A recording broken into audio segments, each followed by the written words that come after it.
Hello and welcome to this episode of Lend Me a Theater's podcast. Lend Me a Theater we are a traveling theater company based in Southern New Hampshire, and my name is Dwight Stearns. I am your host for today, and today we are going to be talking to Laura Hoglund, who is the director for Into The Breeches. And Laura, I just realized that I did not actually double check with you how to say your name before we get started. I did not butcher it, correct? Okay. No, you did not. Awesome. We say Hoglund, oddly enough. My husband's brother's family say Hoglund. Hoglund. Oh, Hoglund, or right. Hoglund. I just easy to say Hoglund. I think the proper pronunciation, which I will mangle because I am not Swedish, is more like Hoglund. Oh, okay. So I'm here with Laura Hoglund, and we're going to be talking about Into The Breeches today. So, Laura, before we get started, why don't you tell me a little bit about your background with theater? How long have you been doing it? What does your resume look like for, local New Hampshire theater? So I've been doing theater. I guess it came in some clumps. I started when I was and this is just acting things out with my sister and stuff. When I was like 6 or 7, we moved every year or so. So a lot of times we are the only 2 people that, we knew for a summer until we got into school. And especially when she started reading Shakespeare in school, she was 5 years ahead of me. We would act out stuff. We would do the witches scene and, we'd go out in the woods and find this big rock, and that was the balcony and the other things. So like foolish stuff like that, and putting on plays for our poor, long-suffering parents. And then, and in high school, I did some, and then didn't do anything. When I first went off to college, I was very busy trying to do serious things, and just didn't have time, I guess. And then also didn't come in contact with it. But when I was in my 30s, I was working in Andover, Mass. And one of the churches there did theater, and what they were the same group that did that were going to do this play called Cry Witch, which was based on the Salem witch trials. Oh. A lot of the people came from Andover, and oddly enough, a lot of the accusations ran along property lines. Funny how that worked. But so I played one of the accusers, Goody Abbott. And that's when I'm like, wow, this was fun. I remember doing this. This was fun. So then I did Godspell with them. And then I went back to school. I decided to go back to school because I knew I was working in massage therapy, which I really loved, but it's tough on the body. And I knew I didn't want to be doing that when I was 60. So I went back to school. And when I went back to school, I went to Northern Essex, and they had a really active theater program there, top-notch theater. And I got to work with some really talented people. It wasn't like I wasn't a theater major, but you could still go out for stuff. So I did, played Domina in A Funny Thing Happened on the Way to the Forum, played Mrs. Cratchit a couple of times. I'm trying to remember what else I did. And sometimes I got to act with my son, who is, a generation younger than me, but he was going to college there for the first time, and I was there for the second time. And then I got, through Top Notch, got involved with Ghost Light Theater. So that was probably my first foray into New Hampshire and northern, that northeast corner of Massachusetts theater. And ever since then, so for the past 25 years or so, been doing theater up and down and around the Merrimack Valley. A little bit out on the seacoast, not much. I did one show out at Players Ring. And then I ended up doing, I've only done directing before for like one acts, both back in school. And yes, our recent foray. I was going to say, spoiler alert, I know all about that. That's one of my questions. Which was a lot of fun. And I was so excited to be given that. And it's funny, I had been offered that opportunity from when I did my open audition at Hatbox, which, if actors listen to this, do the open auditions for a season at a place, because you can sometimes you get roles, sometimes you get contacts, sometimes you get opportunities you would never have guessed, like Aaron had said to me, your movements were very specific. Have you ever directed? Or would you direct? And I was like, I haven't. And I'm like, I don't know if I'm visual enough. So at first I'm like, no, I can't do this new thing. And then a couple of days later, I'm like, well, why the hell not? Give it a try. You can always farm out the visualization if you have to get people to help you. There are other people who do this stuff. Because a lot of times I know what I want to hear. I hear a show when I read it. And to me, like our experience doing the 7-day plays, all those creative people all shoved together to do something very intense for a short time. To me, it felt like improvising and jamming in music, like when you sometimes get to do that and you don't know exactly what everyone's going to do, but they kind of got the basic groove and everyone does it and you get to ride on that. So I guess that's like one of the things about theater and acting and now directing that I like. I was also interested in directing for kind of a selfish reason. As Celeste points out in our show, there are only so many crones to cobble together a career. And once you get to a certain age, although lately I've been in some shows that were all women of a certain age, like little clumps of us, but it can be harder to find roles. And frankly, it gets a little harder about every 5-10 years or so. You notice it gets a little harder to memorize those lines as quickly. Yeah, it just takes a couple extra days or a couple extra rehearsals, I have found, just to massage those in. Yes. Yeah.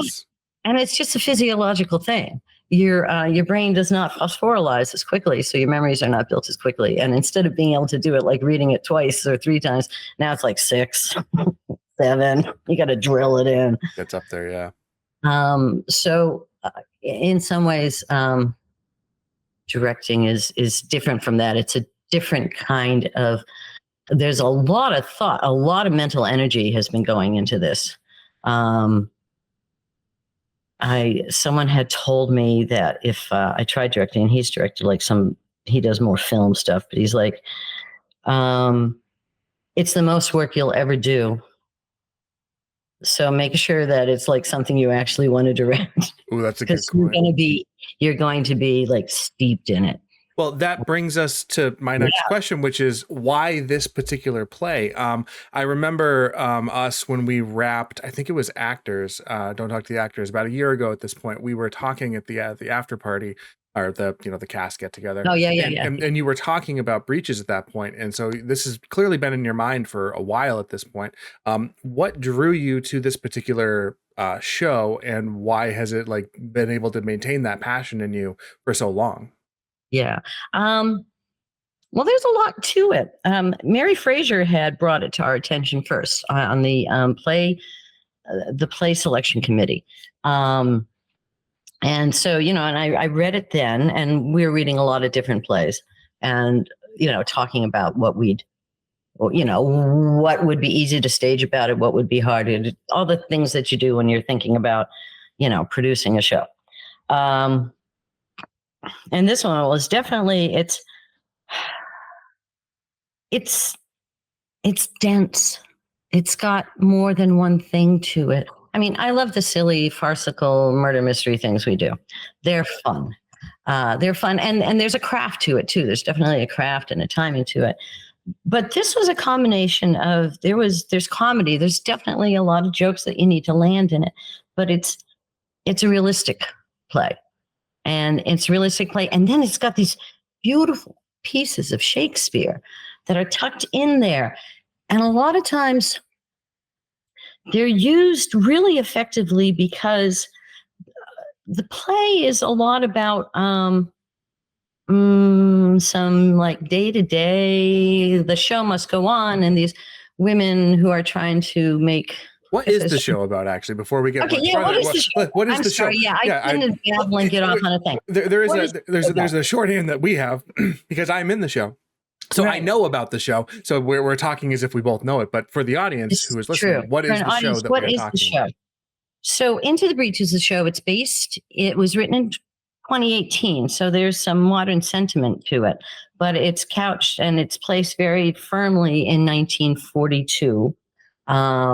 It doesn't say exactly when in 1942. So it's been either a month or a year and a month since we went to war. And it's about women stepping into the breeches, into the male roles, because they are going to try to put on. The director's wife decided that she wants to put on the show anyway, even though almost all the male actors and the director are all overseas. She has to get other people to buy into this. She ends up putting neophyte actors into some things just to get this show on the road. And partly it is because her husband has said thinking about this is part of what keeps him going. And almost all the women who end up involved in the show, not all of them, but almost all of them have a husband over there who they don't know if he's coming back. They don't know if they're coming home. They don't have much agency in that way. A lot of them are doing what they can to have agency at home. And I like that the play brings out, what was the war effort like at home, which is why we set it in Concord rather than where the play is originally written, which is Providence, Rhode Island. And the playwright has left that open for people to do for just that reason. So it's partly a play about the play must go on, the show must go on. But also in doing that, it tackles some very serious subjects among the jokes and among the just ridiculousness of some of the, let's say, eccentricities of some of the characters. But it tackles some serious things like homophobia, which was alive and well then, and unfortunately still is somewhat alive and well now. Wage disparity between men and women. The women finally are like, what do you mean we're not being paid for this? But we're doing men's parts. Let's get us paid, which is still a very real thing. And they were stepping into a male job. And racial prejudice, which, as we know, is also alive and well today. And in this, it got to be setting it in 42, let some of those things be very blatant. For instance, the homophobia. If they thought you were gay, as your character finds out, they ain't going to let you sign up. And you have to have all these people staring at you going, what the hell's wrong with you, buddy? Why aren't you over there? Oh, yeah. That is like that two sequences with Stewart is some of my favorite. I'm biased on it. It's some of my favorite stuff to do in the show is like that whole sequence of why he's explaining why he's not over there and all that. It's, really powerful stuff. That's your depth story that you get to have. Other than that, you're Maggie's right hand and all that. Maggie being the director, for those who don't know. And some of the ways where it tackles that, if like your character throws out this Hotspur speech, this piece of Shakespeare. And so instead of the show scolding you directly or saying, oh, wasn't that awful? Or however they want to do it, or being preachy, all that. No, we take some of Shakespeare's most beautiful language. And his characters were often railing against either injustice or perceived injustice. And we get to rail against whatever's bothering us in this show with these wonderful speeches. And they are used, in some places, a couple of them are used because the play is also about doing a play. It's the play within the play that we never see, spoiler alert, except little snippets of it in rehearsal is the Henriad. And the idea is to also try to get the whole community together kind of behind their men over there in some way by displaying part of what they're going through. Let's see, what else is the play about? That's kind of what the play is about. And the play is about an hour and 45 minutes. Something I've always found interesting in terms of like social commentaries like that is, like you said, by setting it so far in the past, it allows it to shine a light on it. And it's one of those things where it's like, oh, they were still dealing with this stuff back then. It almost makes you like not ashamed, but it's just like, well, why haven't we made more progress? towards this, if this is like these injustices have been around at this point for close to 100 years, it's like, why aren't we working more? And it's a really easy way to shine a light on the problems of today. And by easy, I mean it's like certain people will respond negatively to being like told these are bad thoughts, like, but by having that lens that it's through is a right. It's a little bit of just yep, which is a little excellent. bit of and so it's not maybe so in their face. And the way this show is very much a not, it does these things while still holding its humor. And there's a real warmth to this show. There's a real, I don't know. I saw it described as a heartfelt comedy, which I'm just like, or even a dramedy, which I hate the term, but it's handy. And that's the other thing that drew me to it, the warmth to it. And I have to tell you, one of the things was when I read it, as one of the speeches that's used to great effect is the St. Crispian Day speech, which, a lot of times that really does something to me anyway, it gives you chills or makes you, and the way they place it in this show, it brought me to tears when I read it the first time. It brought me to tears when I read it the second time. I've probably read this play about 50 times and I know it's coming. But when you guys are doing it up there, it can still give me chills, which is how I know when it's working.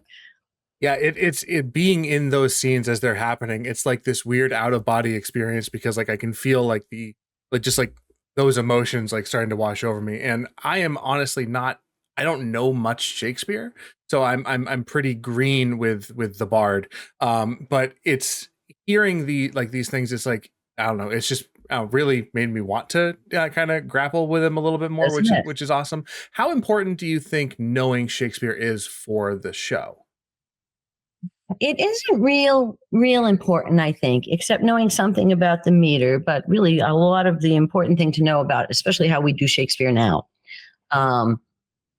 what is in vogue, is to understand what you're saying and put it out there. I tend to give you guys a whole lot more background. I have gotten a little feedback on try not to explain so much. I think that's the teacher in me coming back out. But I tend to throw all this stuff into grist for the mill for me, for backstory and understory.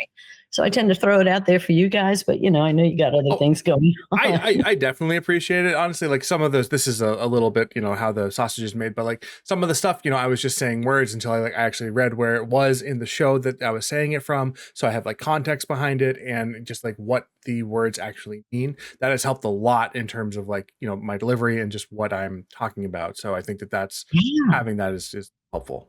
If you know what it says, so a lot of times there's a lot of words. Okay, and that's the thing. Okay, Shakespeare's a little wordy.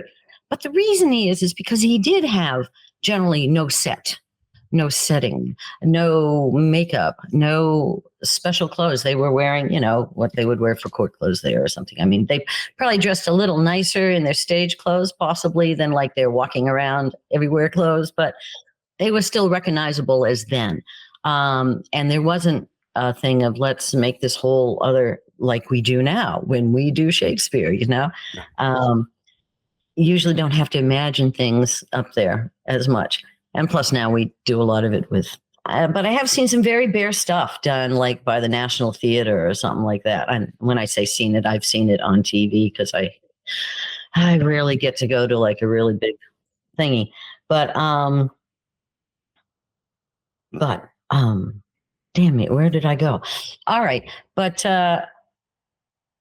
so if you don't have that, what do you do instead? Since your picture can paint 1,000 words. Well, we don't have a picture, so I guess we're going to need, luckily, not usually 1,000 words, but it'll take an image, like the image where June does her audition, and she's playing Hotspur's wife. And she's trying to get him to tell her what is going on with you. And she says, yeah, and where usually now we would have somebody in a film or something going, I mean, you've tossed and turned all night, or, look at them, some other things. It's like, no, we really got to get into the nitty gritty of what is going on here. So she's like, thy spirit within thee has been so at war and thus hath so bestirred thee in thy sleep. So we know, so he's sleeping and he's like moving around, and that beads of sweat have stood upon thy brow like bubbles in a late disturbed stream. So it's a really long metaphor or simile. She does say, yes. Like, yeah. Yeah, she says like, okay, so it's a simile. And, but it's really kind of drawn out. I mean, bubbles have, he's been sweating so much that it's like watching the stream burble by. It's a lot of picture to keep in your mind as they're saying it. But a lot of times that's what it is. It's like, wow, these sentences just, it seems really run on and we're still talking about like one idea. Exactly. You're still talking about one idea because you have to present it all to the audience. And the more the actor knows about, one, what is this actual image I'm trying to project? And two, what is the meaning behind? Why am I projecting this image? Why am I using this image, for instance, to do it? And what am I really asking here underneath or saying? The more the actor knows exactly what they're saying, with more confidence, and the more they get across to the audience about what it is they're exactly saying. Absolutely. Now, in this, we get to have fun with some of the Shakespeare is done in a more mannered manner, and maybe more chewing of the scenery, for particular characters. So that's fun too. That we have there's like little fun moments in this, and I like that about the play too. There's these little fun moments. There's a song which we will be working on. There's right now it's inadvertently funny, shall we say. There's a sword fight. There's poetry. There's door slamming divas. There's adorable little innocents and ingenues. There's strong characters who haven't had an opportunity to be strong. And that's just, it's wonderful. I like as they step into the breaches, it's also that courageous moment of stepping into the breach. And of course, it's a reference to once more unto the breach, my friends, once more, and then something about, or else we'll fill the gap with like the French dead or possibly our English dead. I don't remember what the... Yeah, I would have to look it up. I don't know too much Shakespeare. One of the nice things about this, though, is as you guys all learn your bits of Shakespeare, by just adding perhaps another paragraph or two, because it has been clipped in places, to keep those images tied to what is going on in this story. But you just add another paragraph or two, and you've got yourself a nice Shakespeare monologue next time you're asked that you have to trot out a Shakespeare and a modern one. I'm going to keep that in my back pocket. That's good to know. It's always good to have one in your back pocket. I have one that I, now and then polish up a little in case I have to. Although a lot of auditions around here, they don't ask for. It's always if you want one, you can do it. I don't think I've ever seen anybody actually do one. I did one once many years ago, and I felt so singled out because no one else did one. I think it was for Odd Couple many, many years. Oh, okay. Well, if you do the Hat Box, if they do the season auditions when they have their new season, now I got a little something. Excited. They say to trot out two contrasting. Last time I got away with one because it had a contrast, it had a twist in it. Oh, okay. And I also realized auditions were coming up maybe less than a week before auditions came up. So I'm like, well, you could either have two half-assed ones or one fully assed one. So we went for that. Nice.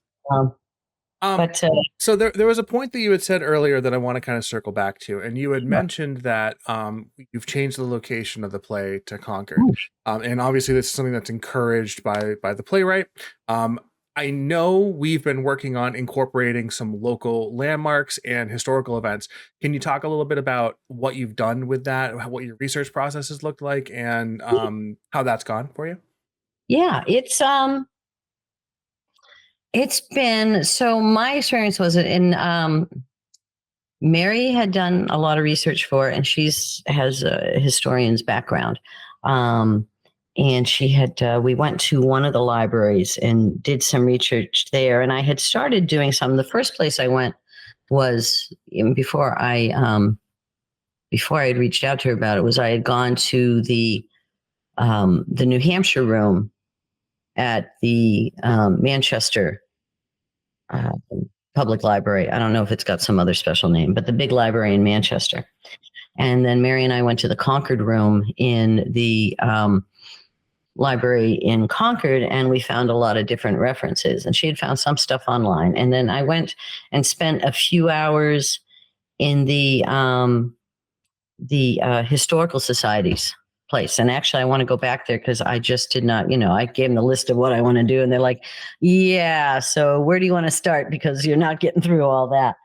And it was funny. I spent hours just trying to figure out. One of the things we had to figure out is, was there, and if there was, or anything that would approach it, an African-American community in Concord at that time?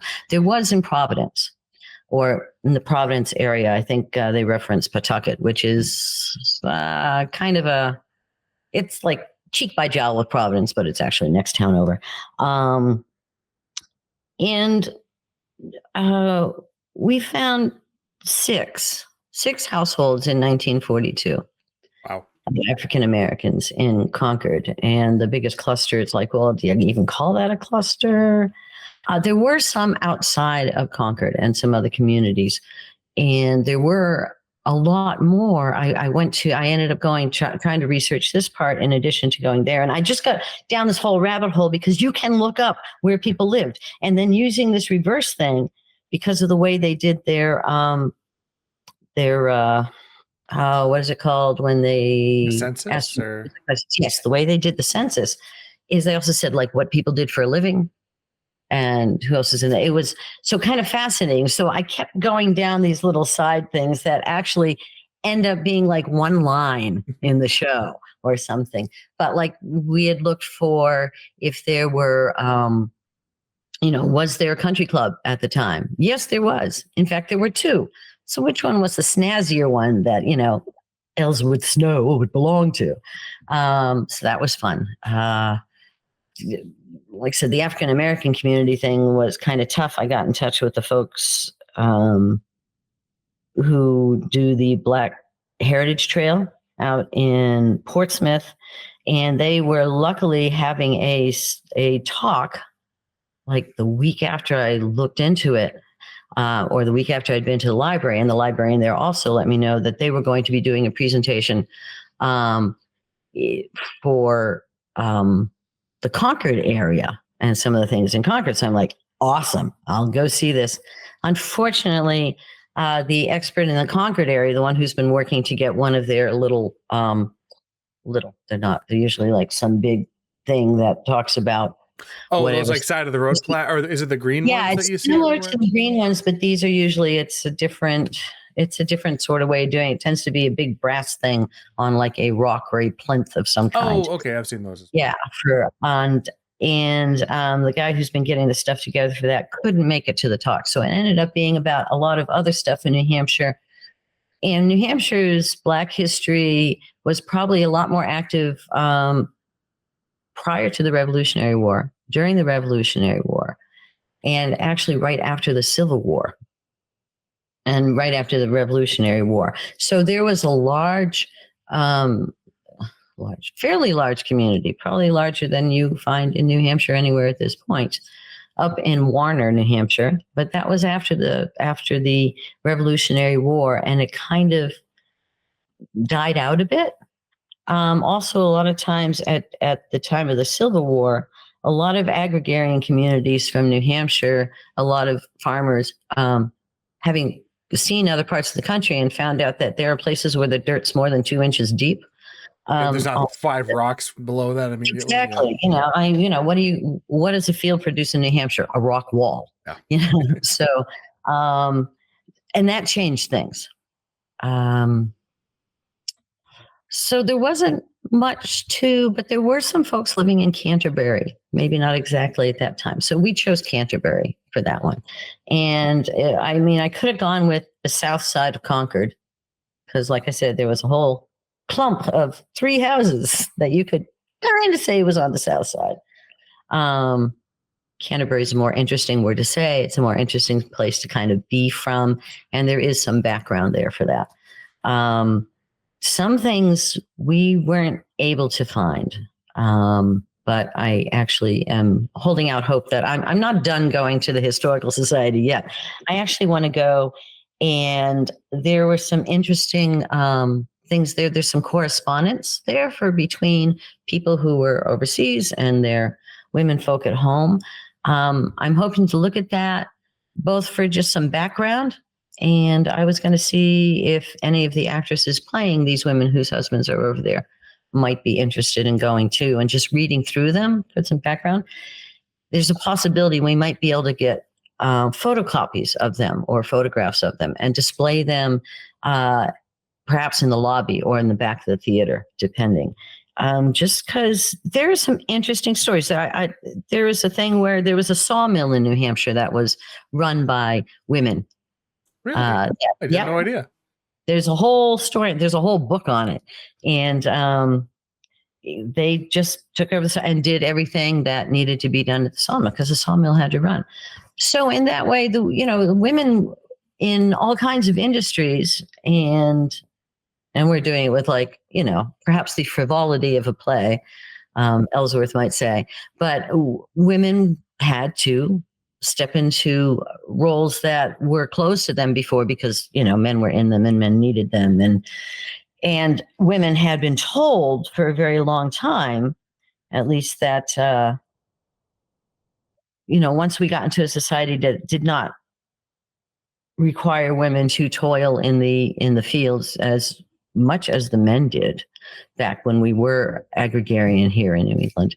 But once things, got industrialized, and then it was like, well,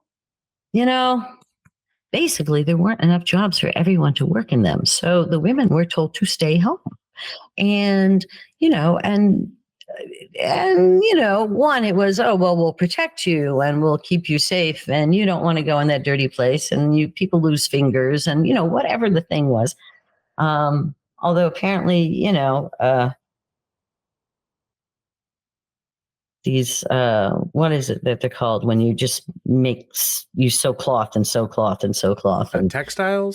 Yeah. The textile work they're always happy to get women because somehow weaving was women's work. Mm-hmm. And those things move fast and would take off a finger. And somehow this wasn't a problem though. But, so part of it was protection and part of it was, well, you can't do that. You're not capable of that. And, we know there's obvious difference between men and women, or between even how we look, most men and most women. There are some, there's some differences in our meat suit that there's just no getting around. But the idea that we were more different than we were the same, well, somehow when women had to go into these positions because they needed to keep going, and then they were doing it and they were succeeding. Well, now that is really what planted in our modern society, because it's gone back and forth over the millennia.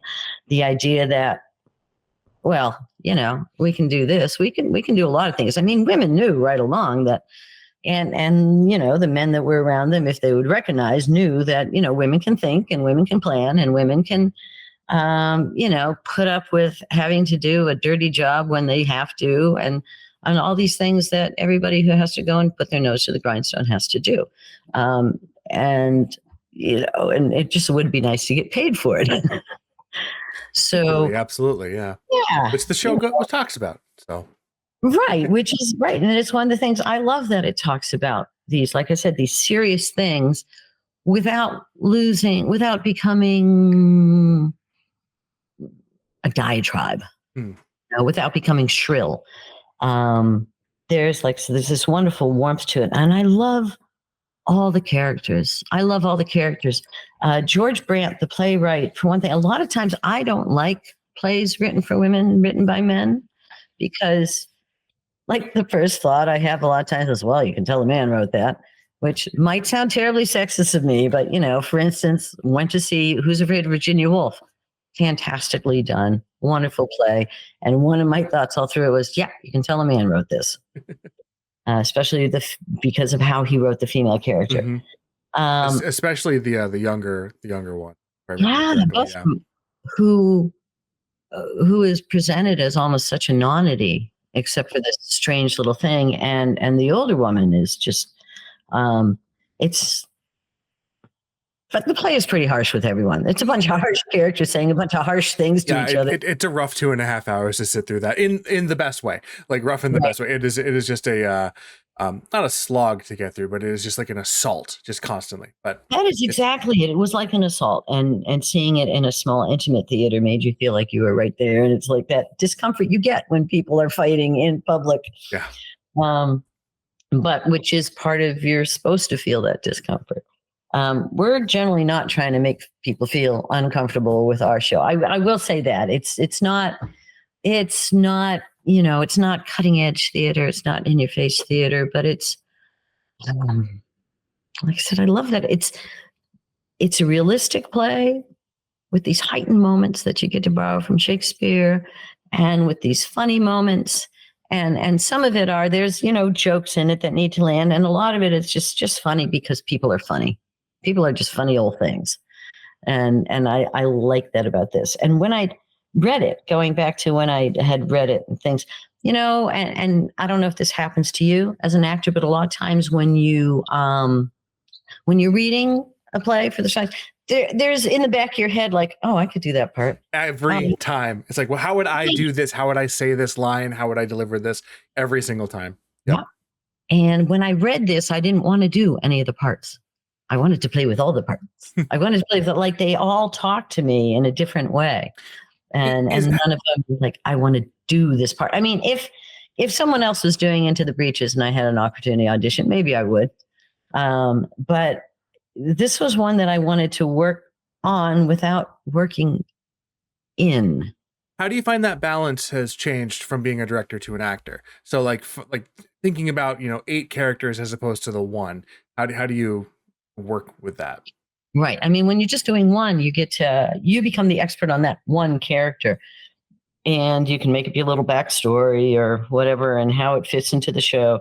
And you might have to like run that by other people, maybe, especially if you have to show a particular sort of relationship on stage. It's like, okay, we're playing sisters, what kind of sisters were we? Just to get that subtext, which in any kind of realistic show, you're always playing subtext as well. But with doing 8, you kind of, part of it is balance, but I find the show isn't written, it's an ensemble piece, but it is not maybe as balanced evenly as it could be. But I think that the off balances are for storytelling purposes, to make it feel something, to make it get something across without being like, and now we're going to tell you this. It tries to tell you these things a little bit sideways and telling you a story. It's not like really subversive like The Simpsons or something, but it's, it's a little bit. So what I found, okay, so I have to remember to stay off the stage well, especially, but I think it'll be easier now that we're done blocking, because unfortunately with, I have this noun aphasia thing sometimes, and especially when I'm thinking spatially, it's hard for me to find words.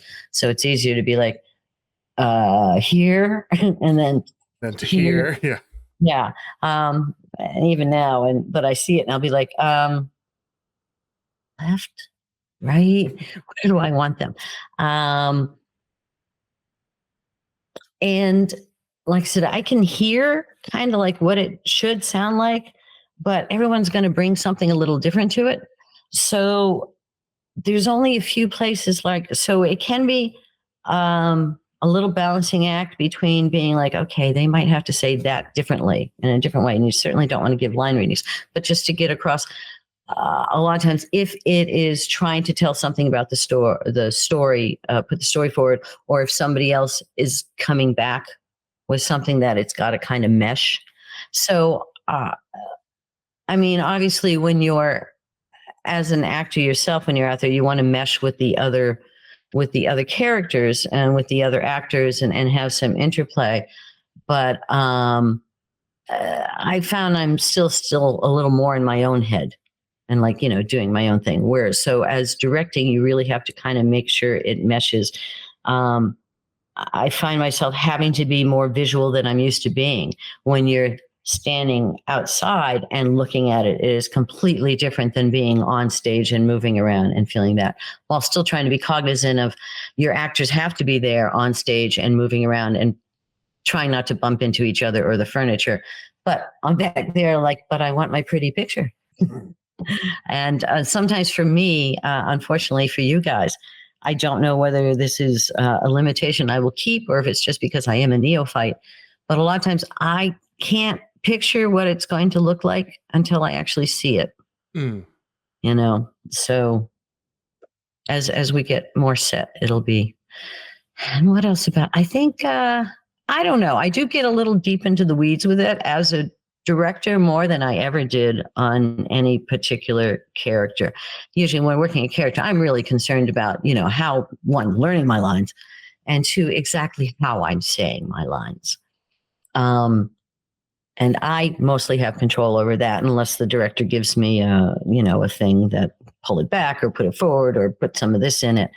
And that's what I want to be able to do for people when I do have to direct them to do something, is maybe, you know, add some of this or try it that way rather than me like, no, and some of it's simple, be louder, slow down, all those things that I was given to do. And then, you know, and you're thinking, well, I'm trying to do this and this and this. Yeah. All right. Now I'll have to remember to be louder or to slow down. It's like, if I slow down, I'll forget my words. I have to get them out while they're all coming. But as a director, you see much more like why that needs to be. And you also are more, I find myself, although you try to always listen to other actors on the stage, I'm more aware of the differences in people's pacing or the differences in, I guess, even how they say things, like naturally how that actor says things or how they're saying things in character. Has that been hard to reconcile with each other, or has that been an issue yet? Just in little bits and pieces of places as people, you know, get more into their own characters, that'll go away. You know, it's going to be obviously even like our first read through. A lot of times, some people had an opportunity to read the script first. Some people, you know, might have skimmed through it. It is hard to find an extra 2 hours, you know, and it takes about almost as long to read it as it does to do it. Mm-hmm. So, you know, some things are being read. I mean, I have to say I listen to that still sometimes because I recorded the initial read through, just to hear people and if I'm doing something else, but I want to hear the story and think about a certain scene. And the amount of character development that was already there, it was just amazing to me. And mostly everything was said the way it made sense. And there's like a couple of things where it's like, all right, until you like really know the story, you don't know what that's referring to, or every once in a while I get something and it's like, and we'll get into it as we work scenes. And as soon as we finish running through everything tomorrow, then we're going to start working scenes until we get to the point where we just got to run the show. And then I might be more like, all right, well, can you put something more in there? But I mean, you know, you said, okay, you got the letter back. How do you think you felt at the moment you got the letter back? And, you know, and there's a part of me that's like, oh my God, let's not get too freaking pretentious with this stuff. You know, it's like, you know, you're not Meisner here. I do feel like there's an opportunity for it with this play. All the characters feel so, you know, defined and so just well-rounded that they have, there are some shows I've been in where it's just like, mostly because it is like the murder mysteries. It's like this character does not exist beyond the point that they walk into that scene and when they leave. Like other than that, they just poof into the world. This one, everyone is so, you can feel the lives that they've all lived outside of this. Like especially with like you know, like Stuart and his relationship with Ida and Maggie, like there's clearly history there.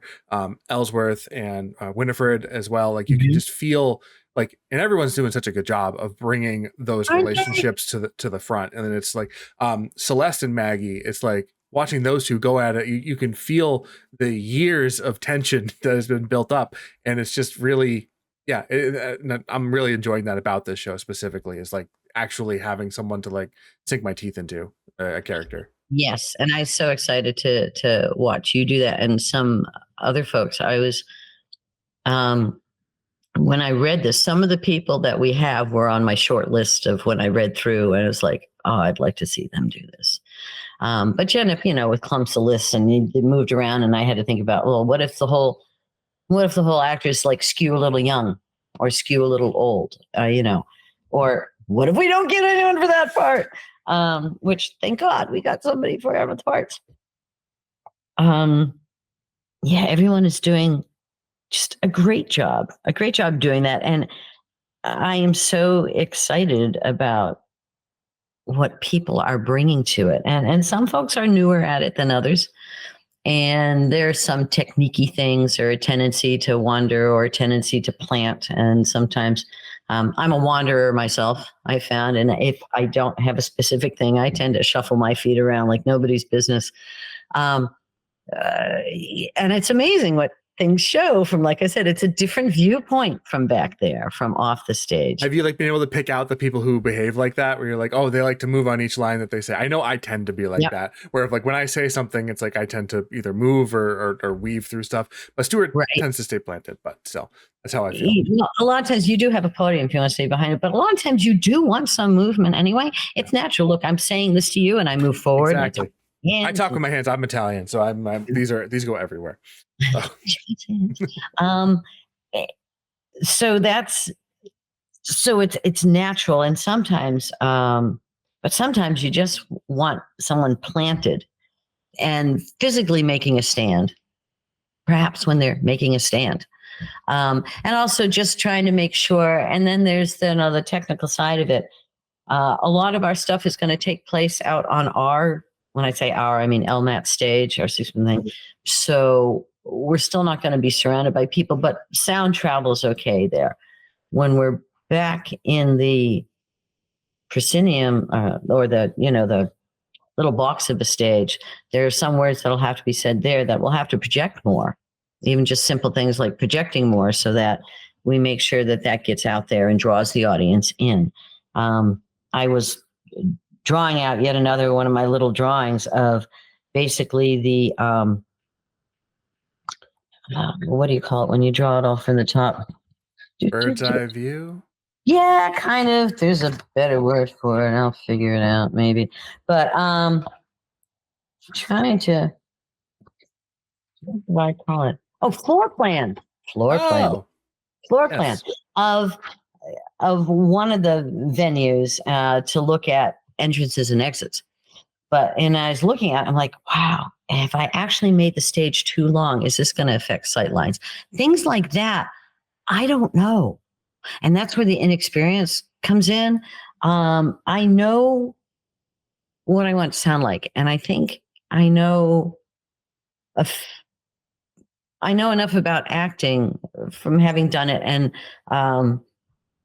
And frankly, I learn a lot more by watching people who are really good do it.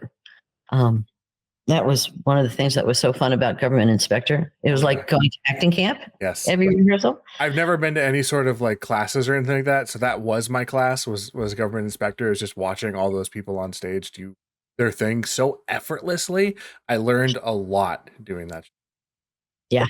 Yeah, I did too. And every time you have the opportunity to, work with better people, it's awesome. I will steal techniques shamelessly and other things. And sometimes it's just a matter of, it's a certain amount of conviction, I want my folks to learn the things.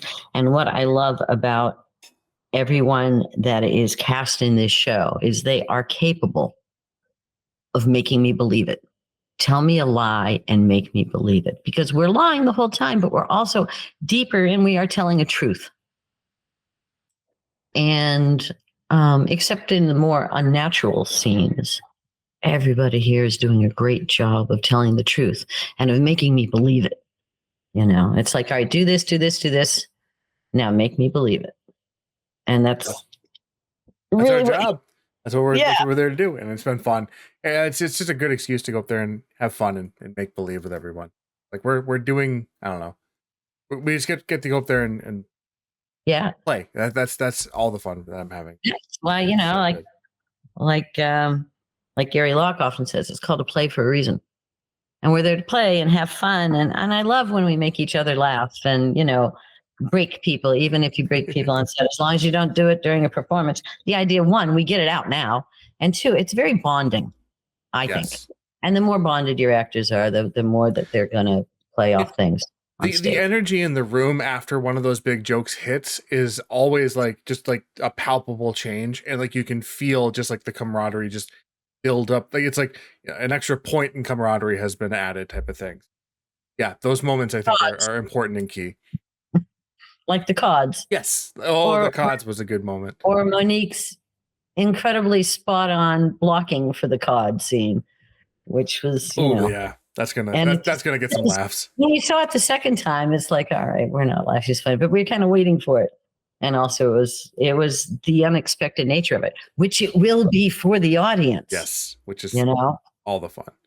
Yes, it's going to be. I think audiences are going to like this show. I'm not sure if they're going to like, because it's hard to tell exactly what it's about, even like giving a synopsis. Mm-hmm. I don't think, like, there's no way a little paragraph synopsis can really do this show justice. And I think people are going to laugh, obviously. We might get some of them to cry. I wouldn't be surprised. Oh, yeah. They'll feel stuff.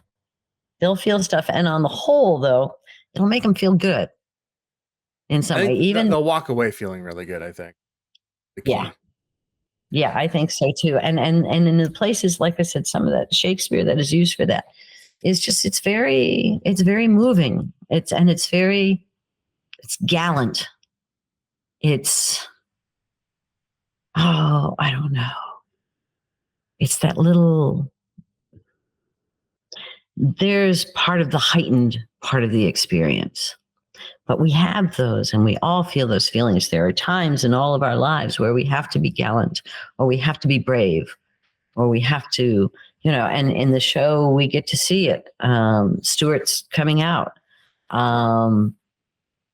Ida deciding that, she's had enough of this crap and she's going to be a part of things. All the letters and everything like that, or lack of. As well. Yes. Yeah. I mean, people have to find the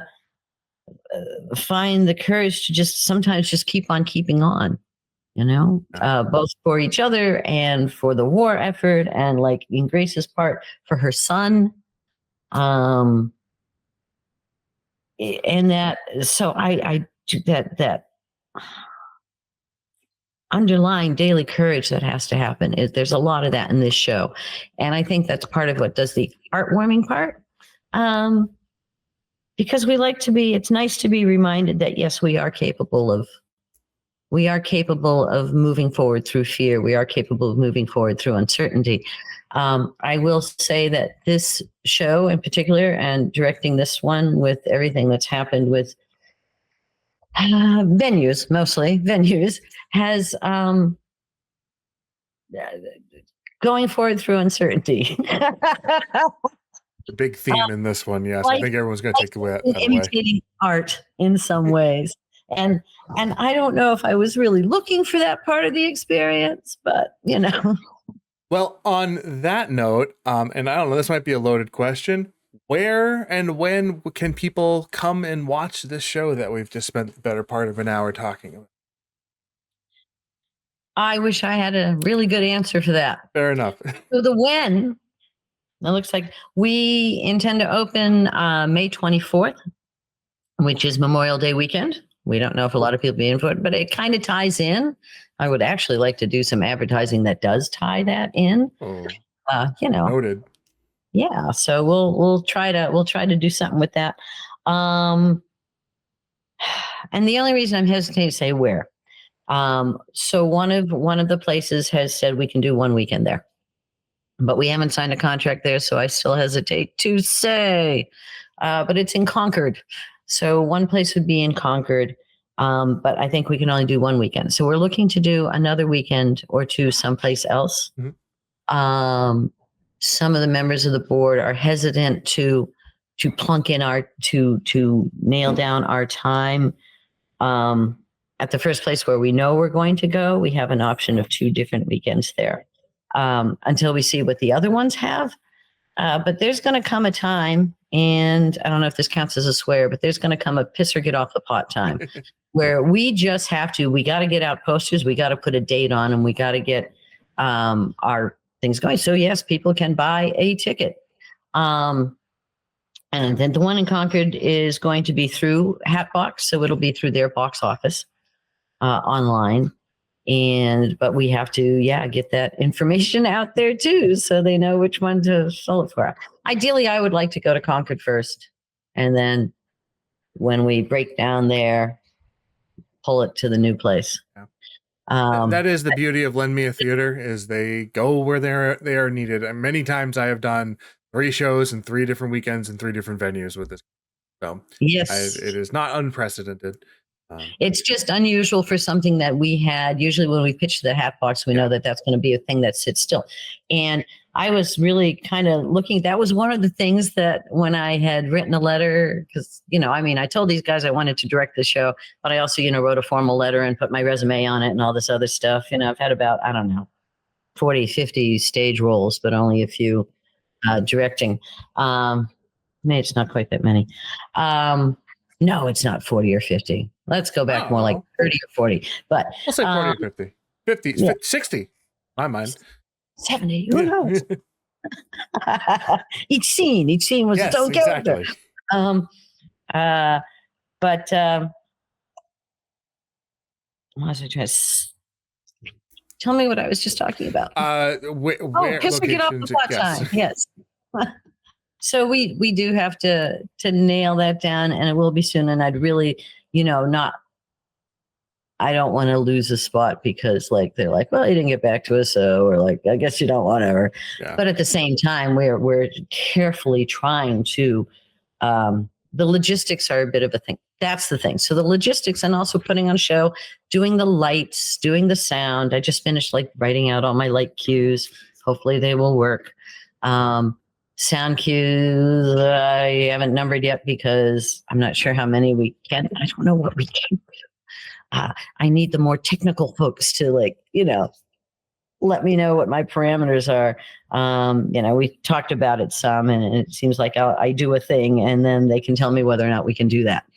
And then if we can't do that, then I have to, and sometimes they suggest, but you can do this instead. Oh, okay. That's how you do it. That works. The best creativity comes from limitation. Yeah. But when I wrote to them, one of the things that I had said was, and I've been in a lot of Hatbox shows. I'm really familiar with the Hatbox, physically, and what it can do in terms of sound and lights, and actually it can do a lot. But and what kind of, I know where the spots are where the light doesn't reach very well. I know where the light reaches really well. I know when I need to stop talking as I'm going to the back or come forward. Right. Yeah, I know how far upstage people have to be if they're going to lay on the floor and be seen from the 4th row. As when we did the other thing, I'm like, no, you got to back up. I can't see you. Everybody deserves to see this.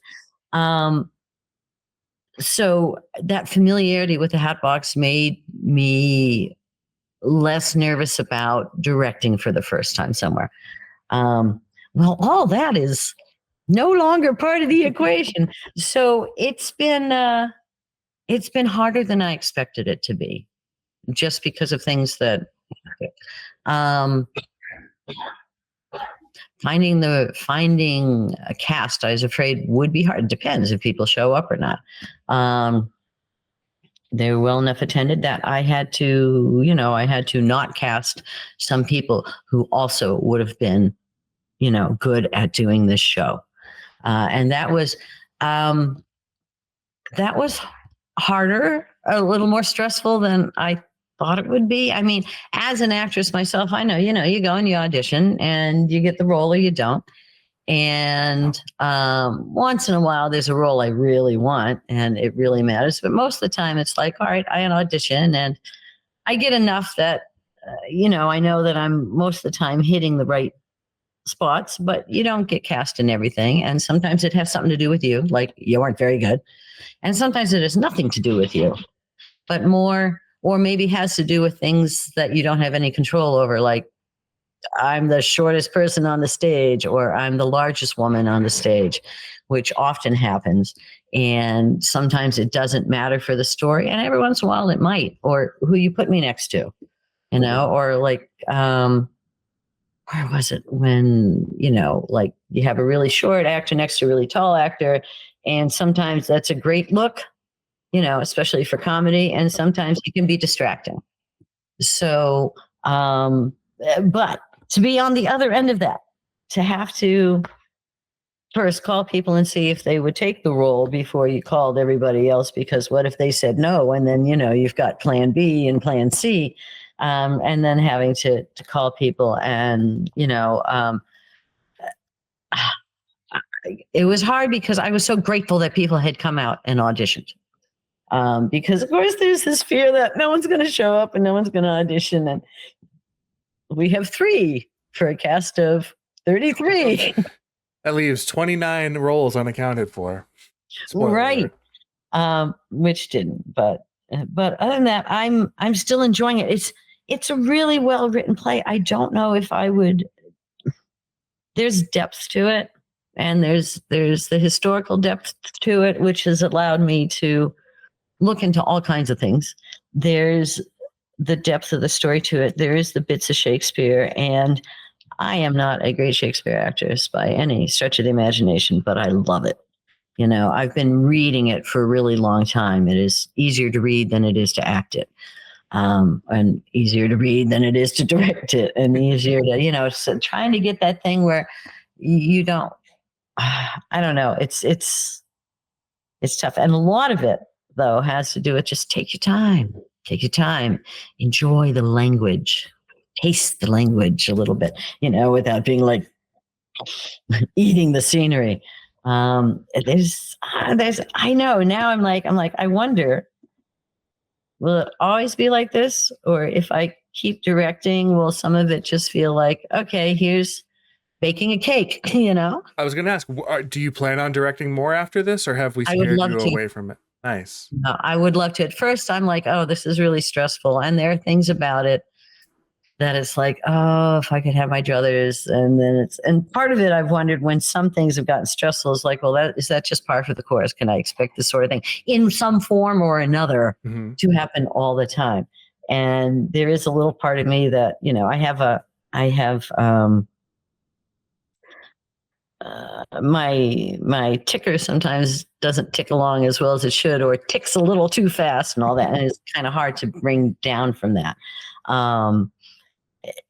So there's a part of me that's like, wow, am I taking on something that's like too stressful? But for the most part, it's been a happy stress. And plus, I tend to obsess about things anyway. I can be kind of, so here it's like, oh, I have a perfect thing to obsess about. It's like, I'm doing something. This is my hyperfixation for the next 3 months. Yes, it's awesome. For the ADD in me, or the nerd in me, it's awesome. And there's a part of me that often goes back and forth about, and I've talked to my husband about it. It's like, God, you put a lot of effort and a lot of time, and it takes time away from other things to do something that in some ways is like, well, but, what's the point? Like, am I making the world a better place, or it's a lot of effort for, what's the, and Cliff has pointed out that it entertains people. It makes us happy. And yeah, that's a very human thing. We love a story. We love a story so much that we would, feed the people who couldn't go out and hunt anymore or do any gathering or something, and just had some stories to tell. All right, we'll keep them alive for a while, because we love a story so much that it's now a multi-billion-dollar industry just to tell people stories in some way. It's a very human, I think it's one of the things that makes us human, hankering to share experience in some way that not only tells us this experience that someone else is having, a narrative, but tells us something about our own experience that connects our experience to others, because we all live inside our own head. And so there's no way of, while we are in our meat suit anyway, getting out of that. but we keep trying. We keep trying to connect and connect and connect. And I love that about directing. I love that about theater. I love that it's storytelling, you know. And then the the trick is to try to tell the story as well as you can, or the what takes the effort is telling the story. And it's really cool to feel like you have some control over telling the story, and at the same time, I'm not doing any of it directly myself.